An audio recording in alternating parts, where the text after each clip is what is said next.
नमस्कार। आप देख रहे हैं नवभारतटाइम्स.com। मैं हूं आपके साथ तरुण वत्स। कल रात आईपीएल के 13वें सीजन के 20वें मैच में मुंबई इंडियंस ने राजस्थान रॉयल्स को 57 रन से हरा दिया। मुंबई इंडियंस ने ताबड़तोड़ अंदाज में बल्लेबाजी करते हुए 4 विकेट पर 193 रन बनाए। फिर राजस्थान की टीम 136 रन पर ऑल आउट हो गई। इस मैच में राजस्थान की हार के क्या 3 बड़े कारण रहे, इस पर चर्चा करेंगे मेरे साथ नवभारत टाइम्स के खेल संपादक संजीव कुमार जी। संजीव जी, बहुत बहुत स्वागत है आपका। नमस्कार। संजीव जी, सीधा सा सवाल है, रॉयल्स की हार के 3 क्या बड़े कारण रहे?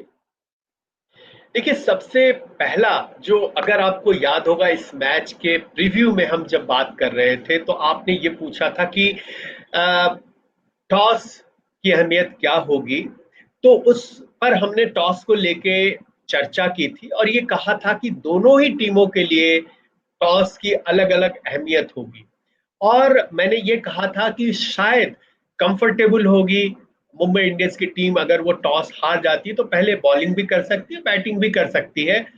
लेकिन राजस्थान रॉयल्स के लिए पहले बैटिंग करना जरूरी है, एक बड़ा टारगेट सेट करना जरूरी है, फिर उसको डिफेंड करना जरूरी है। तो अगर मुंबई इंडियंस ने कल टॉस जीता तो आप देखिए, उसने पहले बैटिंग करने का फैसला लिया। और ये हम पहले से कह रहे थे कि जो टीम टॉस जीतेगी शायद वो टारगेट सेट करना चाहेगी। और जब 190 प्लस का टारगेट अगर हो जाता है तो आपको शुरू से ही एक अच्छी शुरुआत तो जरूर चाहिए, एक अच्छी साझेदारी चाहिए। और आपको एक कंसिस्टेंटली हर ओवर में 10 रन करने हैं, ये मन में होता है। अगर विकेट बचे हो तो बाद के जो कुछ ओवर्स में रन बनने हो तो वो बनाया जा सकता है, आपके पास बिग हिटर्स हो। तो पहले तो आप टॉस हार गए और उसमें आप कोई आपके हाथ में नहीं था।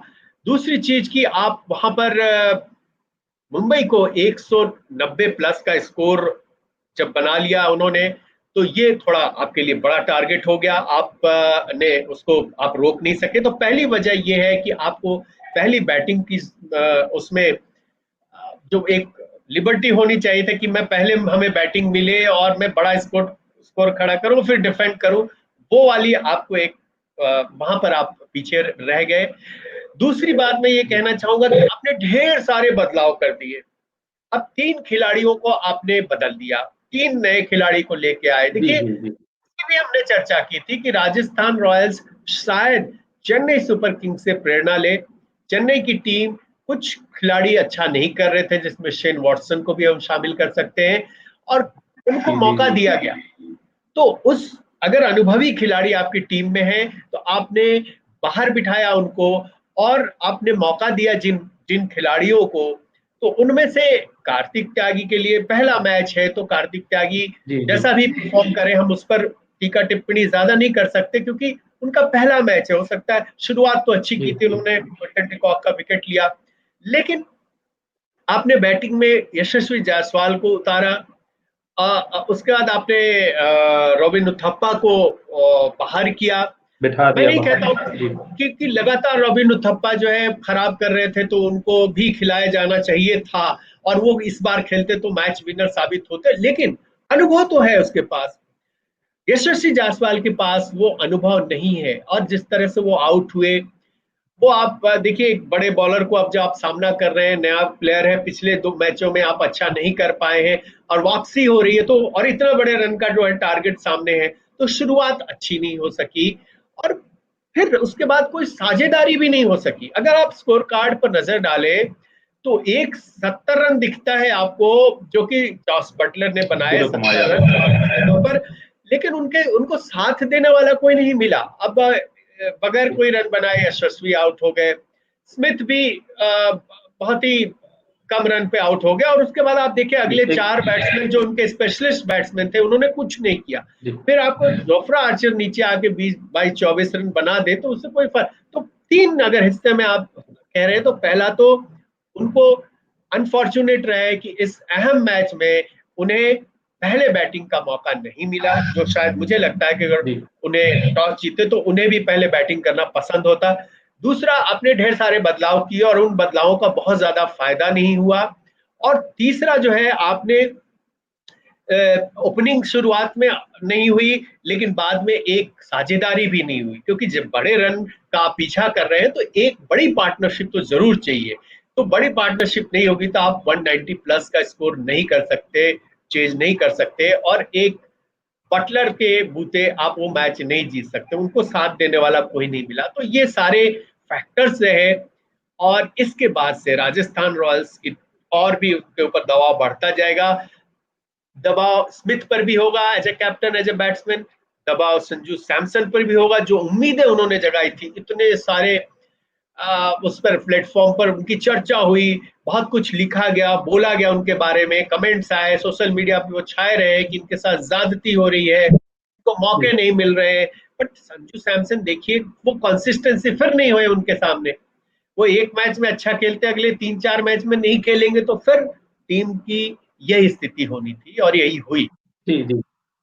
यही यही संजय मांजरेकर ने भी कहा, जैसा कि संजीव जी ने कहा कि एक बड़ी पार्टनरशिप की ज़रूरत थी राजस्थान को, लेकिन आप सिर्फ जोस बटलर के सहारे या उन्हीं के केवल दम पर कोई इतना बड़ा स्कोर, इतने बड़े स्कोर को, इतने बड़े टारगेट को अचीव नहीं कर सकते। पर कल बुमराह जो थे वो अलग ही फॉर्म में नज़र आए। 20 रन देकर 4 विकेट झटके। हालाँकि मुंबई के सभी बल्लेबाजों ने अच्छा प्रदर्शन किया। ट्रेंट बोल्ट ने 2 विकेट लिए, जेम्स पैटिंसन ने भी 2 विकेट लिए, कायरन पोलार्ड भी 1 विकेट ले गए, राहुल चाहर तो हर मैच में अच्छा करते ही हैं, उन्होंने भी 1 विकेट लिया। तो आपको क्या लगता है, क्या राजस्थान रॉयल्स अपनी जो टॉप ऑर्डर है, उस पर ज़्यादा ही डिपेंड करती है? एक मैच में हमने देखा था कि राहुल तेवतिया भी अच्छा करके गए, लेकिन कल के मैच में वो भी नहीं चल पाए। तो क्या आपको लगता है कि क्या सिर्फ राजस्थान जो है वो अपने टॉप ऑर्डर पर ही ज़्यादा टिकी हुई है? देखिए, अब भी आपने नाम लिया राहुल तेवतिया का। उन्होंने एक मैच में अच्छा किया और सनसनी पैदा कर दी उन्होंने। जी, जी। बट आप कभी कभी, हम लोग देखिए सेलेक्टर्स के ऊपर नुक्ताचीनी करते हैं, कहते हैं कि ये इतना अच्छा प्लेयर है, इसको मौका क्यों नहीं दिया जा रहा है। बट जी, जी, जो जी। लोग सेलेक्ट करते हैं टीम को, वो भी कुछ खेल चुके होते हैं।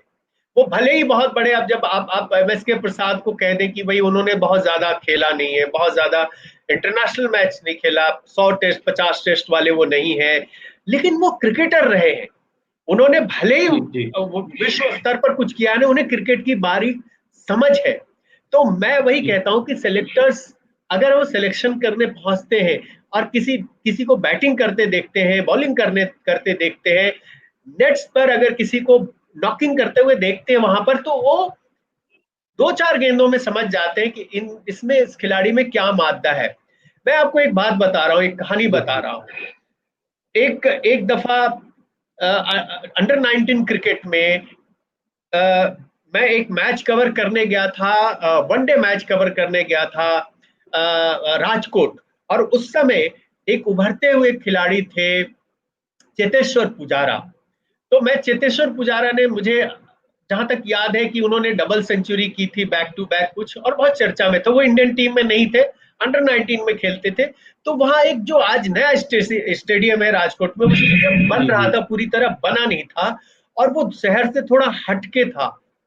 तो मुझे पता लगा कि वहां एक रणजी मैच हो रहा है, और मैं वहां पर चेतेश्वर पुजारा का इंटरव्यू करने गया, उनके ऊपर स्टोरी करने गया। मैं जब मैं वहां गया तो वहां के जो कोच थे उस टीम के, उन्होंने कहा कि आप इस लड़के का तो इंटरव्यू कर ही रहे हैं, आप एक और लड़के का इंटरव्यू कीजिए। उन्होंने रविंदर जडेजा का नाम बताया। रविंदर जडेजा भी उस समय कोई अंडर 19 क्रिकेट में थे, थोड़ा बहुत नाम था, बट उतने बड़े खिलाड़ी नहीं थे। चेतेश्वर पुजारा अच्छे क्रिकेटर थे और नाम कर गए थे, 200 रन उन्होंने किया था बैक टू बैक, थोड़ी सुर्खियों में थे वो।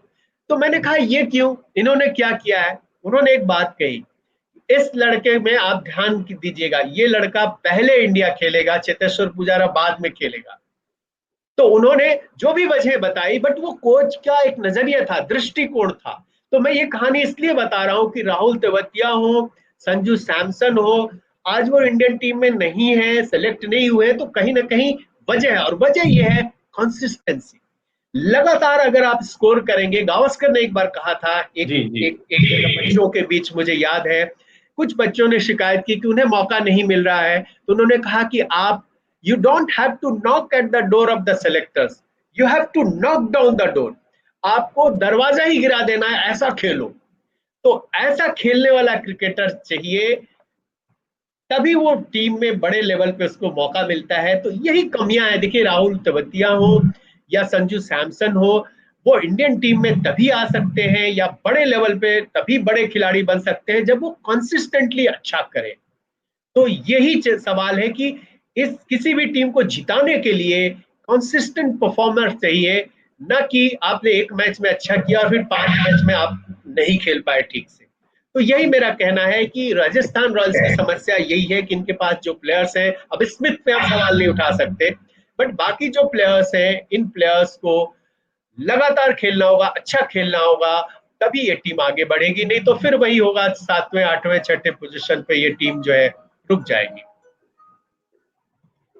तो ये तो रही मुंबई इंडियंस और राजस्थान रॉयल्स के बीच मुकाबले की बातें। क्यों हार गए रॉयल्स ये पता चल गया।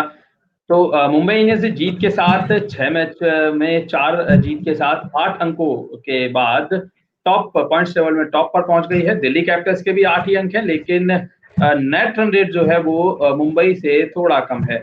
राजस्थान रॉयल्स का ये 5 मैचों में तीसरी हार रही और टीम अब 7वें नंबर पर है, उसके 4 ही अंक है। आप आज जो मैच होगा कोलकाता नाइट राइडर्स और Chennai super Kings Abu Dhabi, जहां पर ये मुंबई और राजस्थान के बीच मुकाबला खेला गया था, इसी मैदान पर ये मुकाबला खेला जाएगा। आप इस मैच के live updates, live score, live commentary Navbharat times के ऑनलाइन nbt.in पर जाकर पढ़ सकते हैं, देख सकते हैं। आज के लिए इतना ही। बहुत बहुत धन्यवाद, बहुत बहुत धन्यवाद संजीव जी।